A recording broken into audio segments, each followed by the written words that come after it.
পবিত্র মক্কা মদিনায় ওমরাহ পালনের প্রতি মুসলমানদের আগ্রহ যে দিন দিন বাড়ছে তারই বড় একটি চিত্র উঠে এসেছে সৌদি আরবের নতুন পরিসংখ্যানে। মাত্র ৩ মাসে দেশটিতে ওমরাহ পালন করেছেন ১.৫ কোটির বেশি মুসল্লি। সৌদি আরবের জেনারেল অথরিটি ফর স্ট্যাটিস্টিক্স বা জিএএসটিএটির প্রতিবেদনে বলা হয়েছে ২০২৬ সালের জানুয়ারি থেকে মার্চ এই ৩ মাসে মোট ১,৩২,৭৬৭ জন মুসল্লি পবিত্র উমরা পালন করেছেন।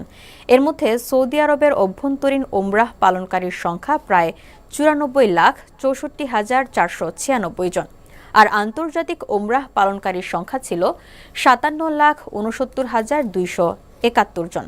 পরিসংখ্যান অনুযায়ী মোট উমরাহ পালনকারীর মধ্যে পুরুষের হার ৫৯.৪% এবং নারী ৪০.৬%।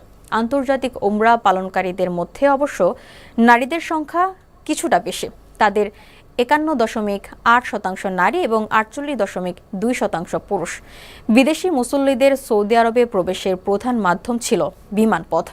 আন্তর্জাতিক উমরাহ পালনকারীদের ৮৬% বিমানে সৌদি আরবে প্রবেশ করেছেন, স্থলপথ ব্যবহার করেছেন ১৩.৬% এবং সমুদ্রপথে প্রবেশ করেছেন ০.৪%।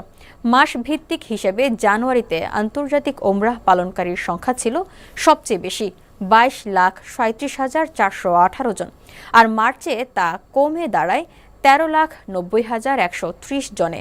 দেশীয় উমরাহ পালনকারীদের মধ্যে পরিবারের সঙ্গে উমরাহ পালন করার প্রবণতাও বেশি। তাদের ৭৫.৪% পরিবারের সঙ্গে উমরাহ পালন করেছেন, আর ১৭.২% একা এবং ৭.৪% বন্ধুদের সঙ্গে উমরাহ পালন করেন। বয়সের হিসাবেও পাওয়া গেছে ভিন্ন চিত্র। আন্তর্জাতিক উমরাহ পালনকারীদের মধ্যে ৫৫ থেকে ৬৪ বছর বয়সীদের হার সবচেয়ে বেশি, ১৮.৮%, আর ২৫ থেকে ৩৪ বছর বয়সীদের মধ্যে দেশীয় উমরাহ পালনকারীর সংখ্যা সবচেয়ে বেশি।